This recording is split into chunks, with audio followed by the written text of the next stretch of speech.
I remember when my first little one was due and I was so giddy thinking about finances was the last thing on my mind. I can also relate to the overwhelming feeling of responsibility knowing that that little person that I was bringing into the world was going to be totally reliant upon me. That's why it's best to have everything in place, especially your finances, before life changes as you know it. And there's probably a lot of things that I would have done differently if I had the chance to go back. That's why I made this video, so that you can have a head start and learn from my experiences.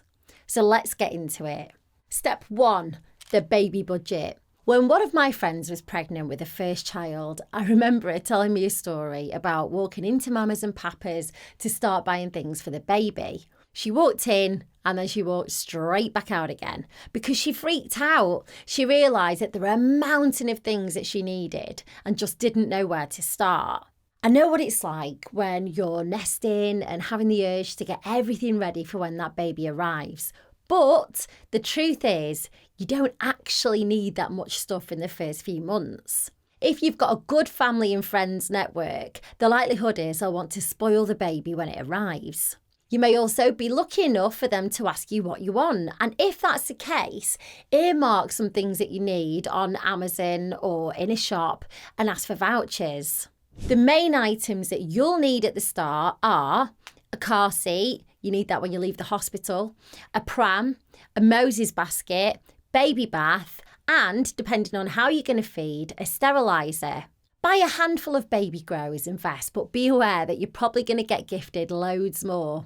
If you're on a budget or you like to be frugal like me, then buying second-hand is a great option. Facebook Marketplace and Vinted are brimming with baby stuff. Whenever my second child grew out of anything, it was straight online and sold because babies grow out of clothes, toys and practical items so quickly that you'll generally find that they're in really good nick. Save items and compare them for marks or scruffs before you decide to buy.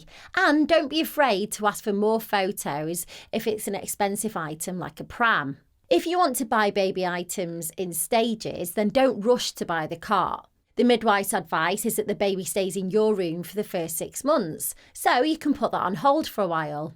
I got my second cart for free from a lovely woman on Facebook. It was perfect. If you're after maternity clothes, borrow them off your mates if you can.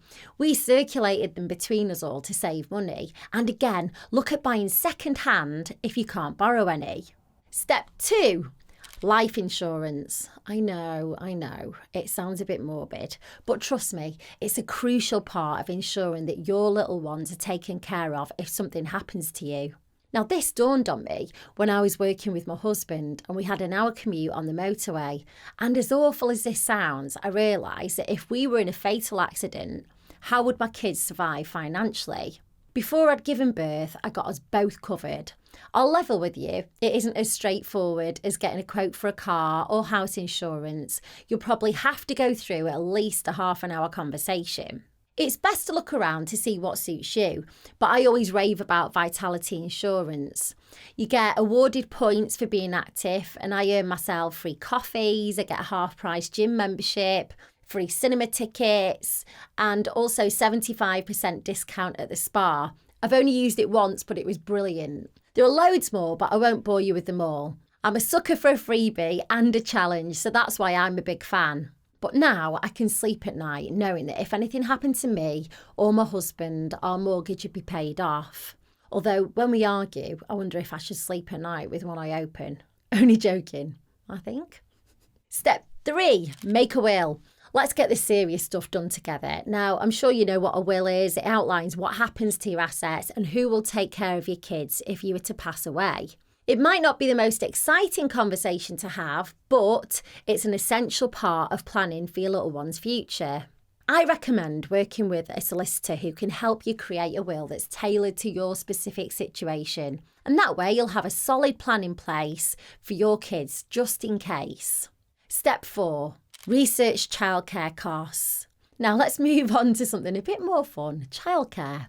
You might be one of the lucky ones because changes are coming from 2024. Now, there's been a lot of back and forth in Parliament about this, and it'll probably continue to do so, but your 33 hours might start for 1 and 2 year olds. If you've never had kids, are you wondering what I'm on about? I'll explain it. So when my first little boy was born and I went back to work, tax-free childcare wasn't a thing and I was self-employed. So we paid over £1,000 a month in childcare and it stung. Daily nursery and childcare costs vary from place to place and area, but normally it's a minimum of £50 a day. The current rules are that when your child turns 3, you get 33 hours a week if you work. Now, this reduces the cost significantly and everyone crawls to that point. But those 3 hours could be about to change and brought forward, which would be fantastic for you. What's tax-free childcare? Well, it's another brilliant government scheme where you essentially pay money into an online account and the government top it up by a fifth. So if you put in £80 into that account, they make it up to £100 and then you transfer it to your childcare provider. As you can see, it isn't cheap and it's something you'll have to think about and factor in. I'm really sorry about the cliche, but time does actually fly once you have kids. Step 5, chat with your employer. I know you might feel a bit nervous about this, but we're in a day and age where you shouldn't have to worry about chatting to your employer about your maternity rights. Different companies have various maternity benefits that you could be entitled to. Listen, I understand if you want to wait until you pass the 12-week mark to discuss this. There may be an intranet at work that has all the information, or you might be able to chat to HR who are employed to keep your secrets. Find out what leave you're entitled to. Are you on full pay or half pay? How long does it last for? Do they have a childcare voucher scheme? How would your return to work look?